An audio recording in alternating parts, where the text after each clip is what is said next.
Бисмиллахи рахмани рахим. Алхамдулиллахи раббил алямин, вассалату вассаляму аля ашрафил мурсалин. Братья, которые вчера не присутствовали, я объясню, иншаллах, то есть то, что мы делали. Мы вообще в основе начали комментарий к акиде Лусатия, шейх ислама ибн Таймия, и дошли до определенного момента в теме имен и описаний Всевышнего Аллаха.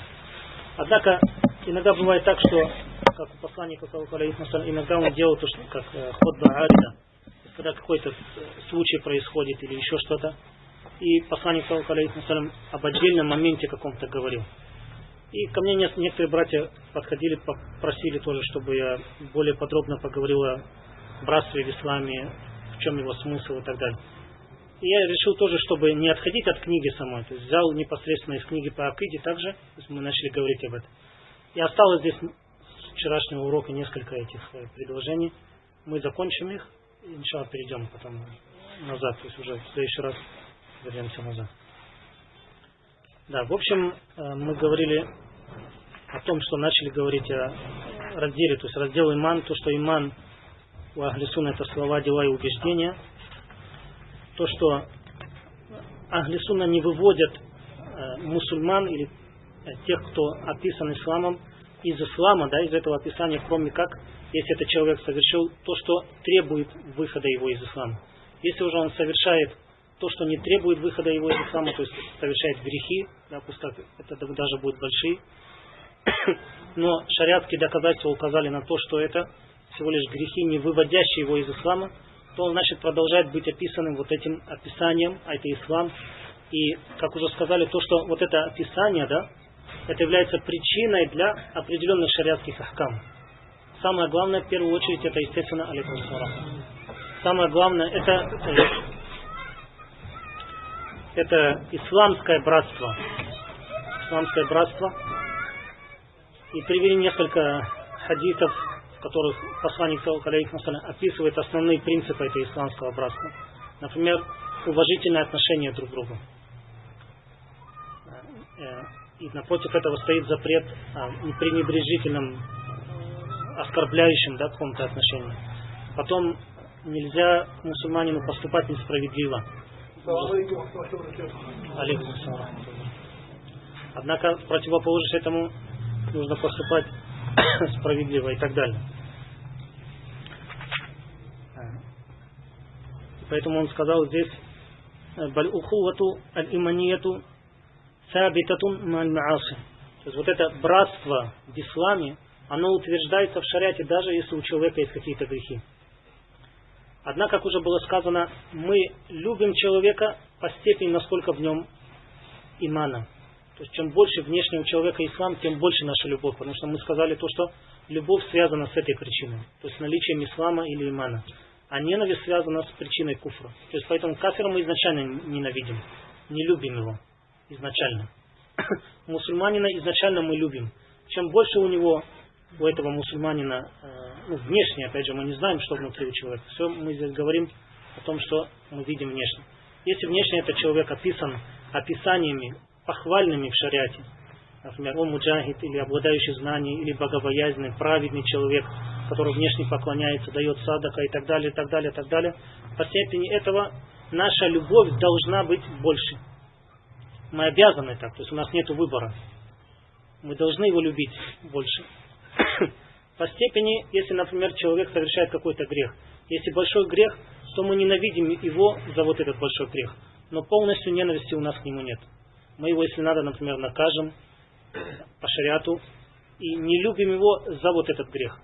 Не любим его за этот грех. Но полностью любовь у нас не уходит.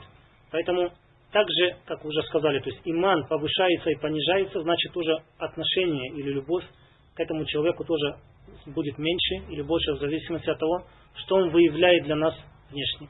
А то, что скрыто между ними Всевышним Аллахом, это не знает, кроме как Всевышний Аллах. И поэтому вот эта основа веры, если у человека внешне есть, основа ислама есть, значит есть братство. Одно из самых важных, да, требований этого братства — непричинение несправедливости и отсутствие помощи кафиру против него. И поэтому тот, кто помогает кафирам против тех, кто находится в исламе, обратите внимание, даже если это будут грешники. Даже если это будут люди, например, которые там, совершают намаз и вместе с этим пьют вино, там непонятно еще чем занимаются. Пока мы закрепляем за ними описание ислама, нельзя помогать кафирам против них. Даже если это будут тоже нововведенцы, не вышедшие из ислама. Понятно? И поэтому отсюда становится ясно, иншаллах, когда мы будем говорить сегодня о тафсире, это тоже продолжится, иншаллах, эта тема. Например, то, что сейчас происходит.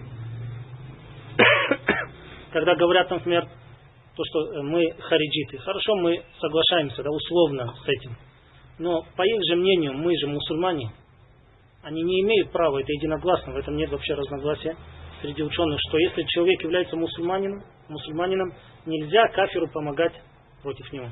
Тем более в такой форме, они же прекрасно понимают, что кафиры воюют с нами не потому, чтобы наставить нас на истинный путь, и чтобы мы стали правильными мусульманами, чтобы не делали никаких глупостей и построили правильное исламское государство.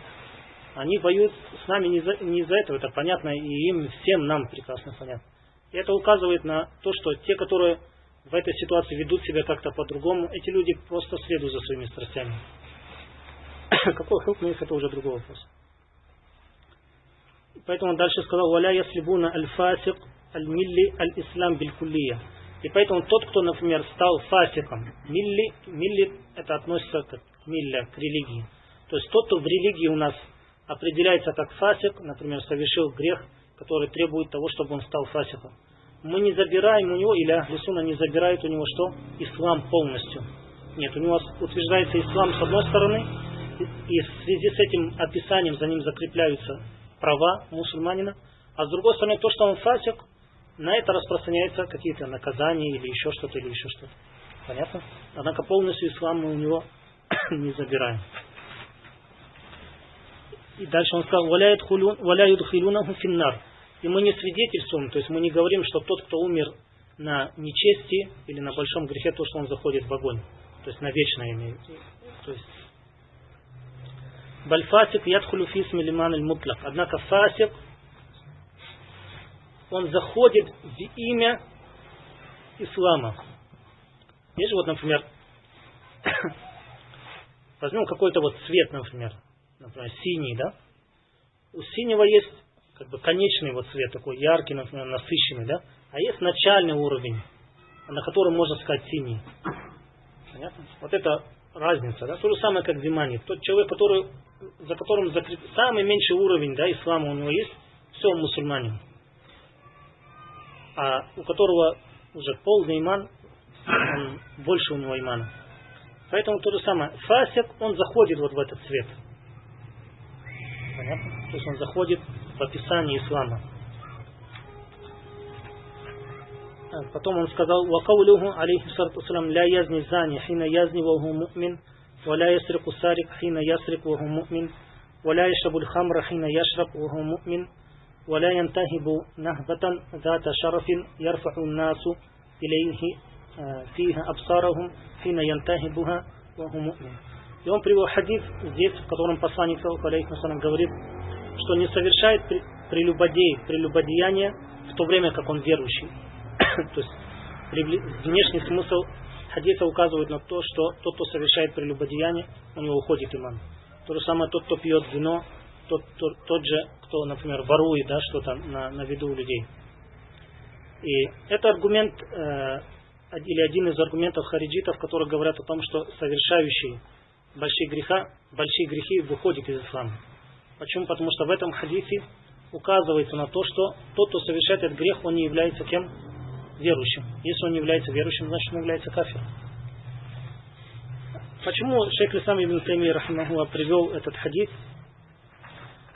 Потому что это, как уже сказал, это аргументация хариджитов, и он привел его в этом контексте, указывая на то, что иногда могут прийти тексты какие-то, да? Если мы посмотрим на этот текст отдельно, мы его поймем так. А когда мы все вместе тексты соберем, один текст будет комментировать что? Другой текст. То есть, если бы у нас был в этом разделе бы только бы этот текст, и вообще ничего не было, больше бы, то мы бы сказали, да, внешний смысл этого хадиса указывает на то, что тот, кто совершает большой грех, является кафиром. Однако, у нас есть, например, доказательства из сунны, посланнику саллаллаху алейхи вассалям приходили же люди, которые признавали, что они совершили прелюбодеяние, известный хадис. Его убили, то есть забили камнями, но его отнеслись к нему как к кому? Как к мусульманину. В то же самое время посланника саллаллаху алейхи вассалям был человек, который пил вино, и тоже к нему, его наказывали, но к нему относились как к мусульманину. Были те, которые, например, украли что-то, его наказали, но относились к нему как мусульманин. Поэтому в аятах и пришли, например, наказания за прелюбодеяние, за воровство и так далее. Наказание как мусульманам. Поэтому, когда ты все это вместе соединяешь, значит, ты понимаешь, что в этих хадисах идет речь о чем? Что тот, который совершает этот грех, его иман понижается. То есть у него не будет полный иман, однако будет иман ниже. И поэтому, когда отрицается в этих хадисах, иман отрицается какая? Что отрицается? Полнота имана. Понятно? То есть, когда мы вместе соединяемся. То же самое, например, если придет слово куфр в шариатских текстах. Если ничего не придет, что уводит этот смысл с внешнего смысла, то мы оставим это на основе, например хадис «Аль-ахду байнана ва байнахум ас-сала фаман таракаха факад кафар». Как бы договор или разница между нами и неверными намаз. И кто его оставил, тот становится неверным. Не пришло доказательство, которое бы увело этот смысл с основы. Более того, пришли доказательства, которые только подкрепляют. Поэтому мы этот текст оставляем на основе и говорим, что тот, кто оставил намаз, куфр его, куфр какой? Большой. А, например, хадис, где посланник саллаллаху алейхи вассалям сказал: «Сибабуль муслим иль-фусук ва киталюху куфр». Ругание мусульманина является нечестием, а его убийство или сражение с ним является чем? Куфром. Пришли другие доказательства, некоторые, которые упоминались на прошлом уроке, которые объясняют, что само по себе убийство мусульманина не является куфром большим. Значит, под этим подразумевается что? Куфр какой? Маленький, то есть не выводящий из ислама. И поэтому вот эта разница тоже в подходе между Ахли Сунна и другими группами.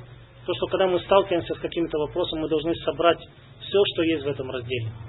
Потому что один текст объясняет другой. Сунна объясняет Куран, Куран объясняет Сунна. Один хадис объясняет другой хадис. Это тоже очень важный момент или подход. Иногда братья тоже какой-то хадис услышали, они не знают, например, вообще достоверный, недостоверный. И не знают, что еще есть в этом разделе.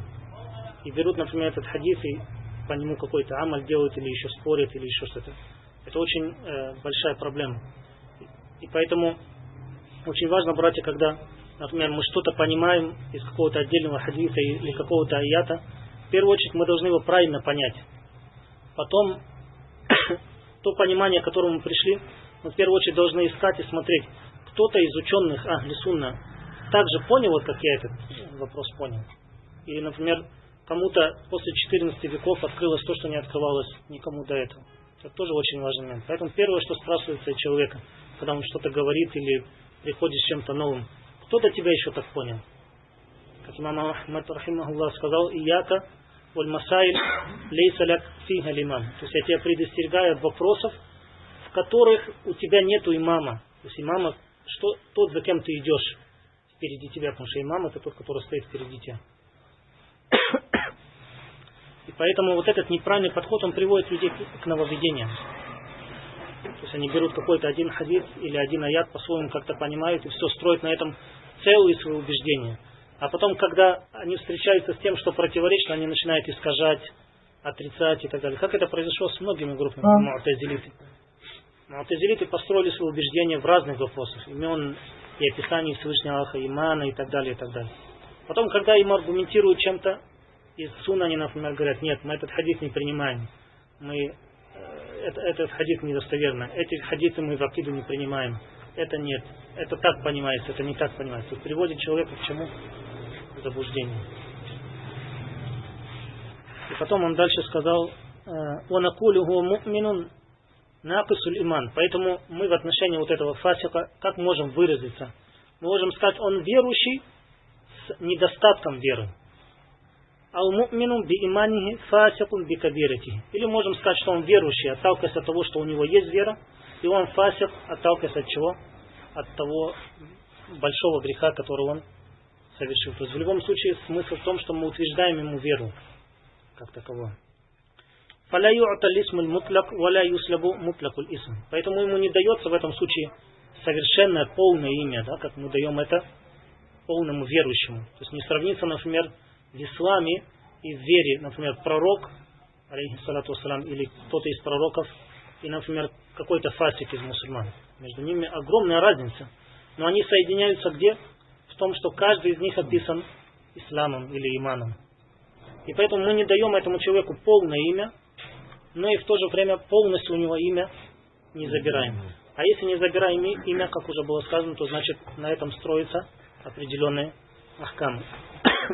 Прежде чем закончить тоже, сейчас возьмем несколько аятов из сура Аль-Худжурат, тоже очень важная сура, может, если Всевышний облегчит как-нибудь, дойдем до нее. Худжурат, помните, эта сура считается как бы сура, в котором Всевышний Аллах упоминает много обязанностей, да, которые есть между мусульманами, формы поведения и так далее. Одна из форм поведения, которую Всевышний Аллах упомянул здесь, он говорит: «Я иху лядина аману». То есть обращение опять к кому? К верующим. То, что мы говорили. «Ля ясхар каумун мин каумин аса аякуну хайра минхум». То есть пусть одни из вас не издеваются над другими из вас. То есть это то, что требует издевательства, оно понятно. Понятно? То есть когда ты надсмехаешься над человеком, и ему это неприятно. То есть если человек, есть же вот бывают такие дружеские какие-то отношения. То есть если человек не произносит то, что запрещено шариатом, да, какой-то ругань или еще что-то, то это в принципе право человека. Может, ему даже нравится, они так играют, да, или у них такие отношения. Но если этому человеку не нравится, то это издевательство является запрещенным. Потому что иногда некоторые братья, например, тоже жалуются, говорят, какой-то брат, например, меня как-то так называет или издевается. Я ему говорю: брат, ты так не делал, а он продолжает. Он продолжает это. Это нельзя так делать, потому что этому человеку не нравится это. И если этому не нравится, это нарушает его честь или переходишь границы. А посланник сказал: «Аль-муслим аль-муслим харамун дамуху ва малюху ва иддуху». Мусульманин по отношению к мусульманам, у него есть три запретные, да, вот как бы территории. Первое — это кровь. То есть мы не можем позволить кровь того, кто описан исламом, кроме как, если он совершит то, что требует этого. Либо выйдет вообще из ислама, он, понятно, не мусульманин, либо, например, убьет намеренно, это сделает.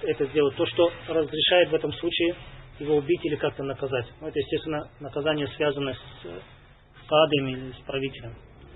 Потом имущество. То есть я не могу в основе своей забрать у мусульманина имущество, кроме как если он это будет на основании довольства, разрешения. И третье, это очень важно, это ирд. Ирд — это честь.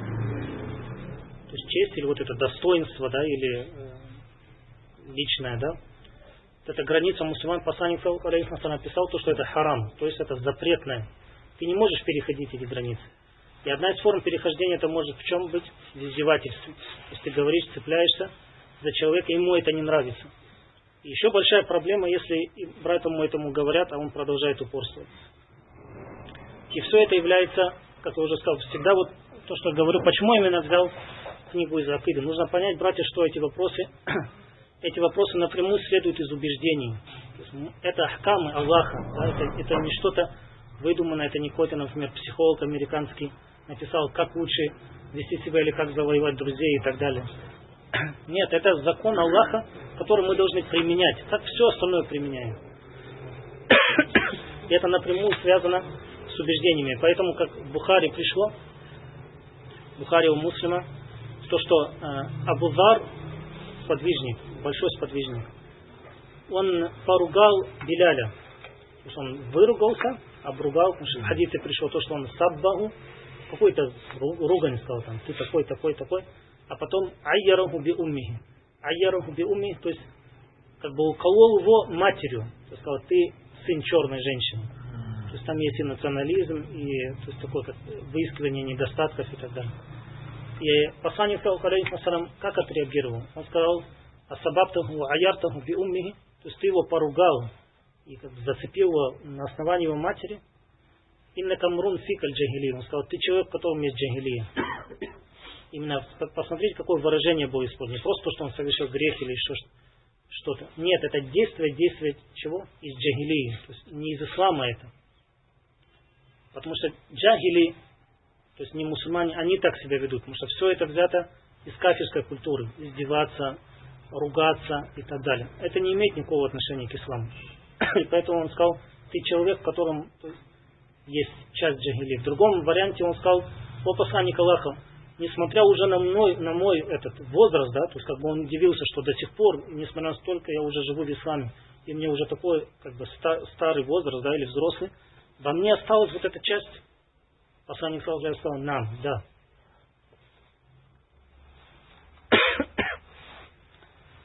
И дальше Всевышний Аллах говорит, аса якуну хайрам минхум. Может быть, те, над которыми вы издеваетесь, лучше, чем перед Всевышним Аллахом. И как в хадисе пришло, может быть человек Аш'ас Ахбар. Аш'ас, из которого растрепанные волосы. Ахбар, из которого в пыли, это, такой вид у него, это. Матфу'ун биль аблаб. То есть, который, когда приходят что-то просить, да, на него вообще даже не обращают внимания. Ляу ахсама аля Аллахи ля барраху. Если бы он поклялся, что он скажет, клянусь Аллахом, вот сейчас будет так вот. Всевышний Аллах сделает так, как он поклялся, чтобы он не нарушал клятву. Обратите внимание тоже на хадис. Еще другие варианты этого есть. Другие варианты сказано, что это человек, который, если поставит назад войско, он будет идти назад. Поставит его здесь, он будет стоять здесь. То есть человек, которого никто не замечает, которого нету какого-то такого как внешнего такого какого-то силы, власти, знаний. Обычный мусульманин.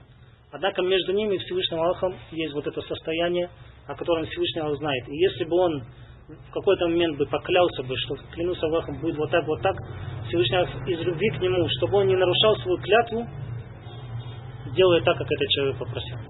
Поэтому Всевышний Аллах говорит, может быть эти люди лучше, чем вы. Ты с чего решил, что ты лучше, чем он?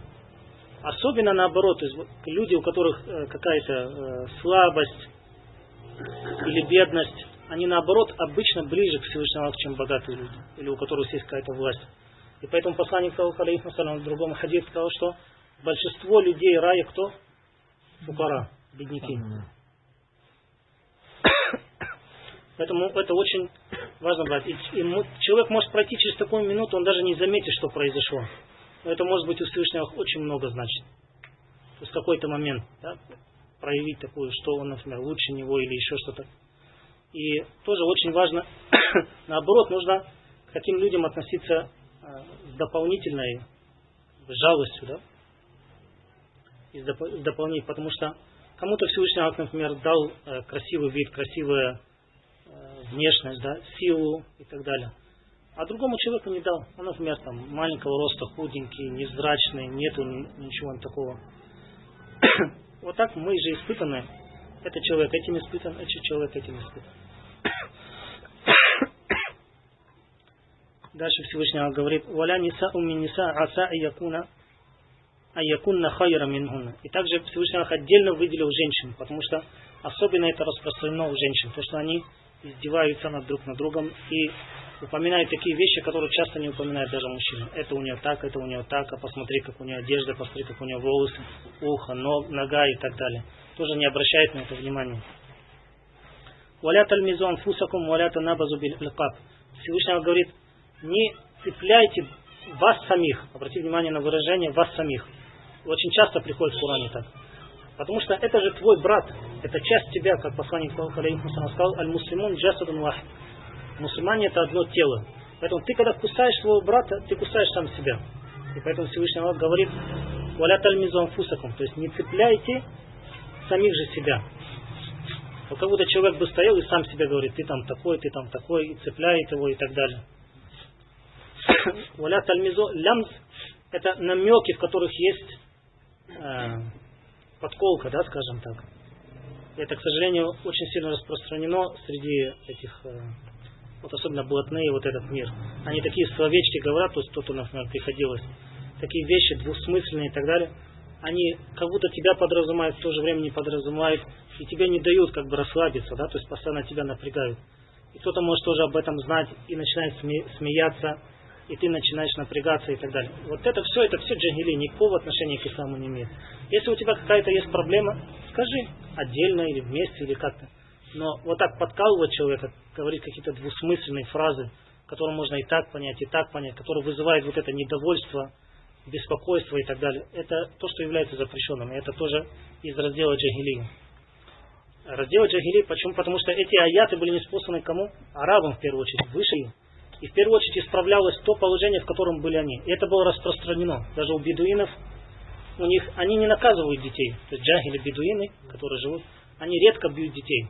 Они знаешь, как наказывают? Знаете, как наказывают? Издеваются над ним. Надсмехаются над ним. Говорят такие выражения, которые это разрывают его. Ему легче было, чтобы его убили. Почему? Это было распространено у них. Валя танабазу бит аль-каб. То есть не обзывайте, да, не давайте друга прозвища. Это такой, там, хромой, слепой и так далее. Кроме как, если этому человеку безразлично. Ты назвал каким-то прозвищем. Ему это нормально, он не согласен. В этом случае нет проблем. Потому что это его право. Если же ему это не нравится, если он тем более еще повторяет, говорит, брат, не называй меня так, не называй так, а этот человек продолжает называть, то это тоже большая проблема. Бисалисм аль-фусук и ба'д аль-иман. Какое же отвратительное имя фиска после веры? Вамай лям ятуб фа уляйка музвалимун. То есть тот, кто совершает после того, как он услышал эти аяты, или после того, как были неспосланы это аяты, он является из числа несправедливых. А уже говорили, что несправедливость это установление вещи не в свое место. Поэтому, когда мы так себя ведем после того, как это до нас дошло, мы ставим уже вещи не в то место, которое Всевышний Аллах установил. Это несколько прав мусульман по отношению друг к другу. И мы в действительности, братья, то есть когда мы слушаем эти вещи, мы должны сразу это применять к себе. Обязательно мы должны сразу. Может быть, человек к чему-то привык, и он не сразу от этого может освободиться. С позволения Аллаха он освободится, если он только будет хотеть этого. То есть нужно ненавидеть это. То есть когда мы это слышим, мы должны возненавидеть эти формы поведения. Потому что это одно из проявлений тагута. Или это все пришло от тагута из джахили. Так же, как мы ненавидим куфр. Мы же ненавидим куфр. Все, что из этого идет, мы также не должны ненавидеть. И когда ты начинаешь по-настоящему что-то ненавидеть, ты начинаешь от него отдаляться. Тебе это самому становится противно. Ты начинаешь думать, субханаллах, как я могу это сказать? Как я мог себя повести так? Постепенно, с позволения Аллаха, человек будет отходить от этого. Все, здесь остановимся. То есть, таким образом, у нас две лекции были, в том, что касается братства в исламе. И со следующего урока, иншаллах, вернемся к тому месту, где мы остановились в основе.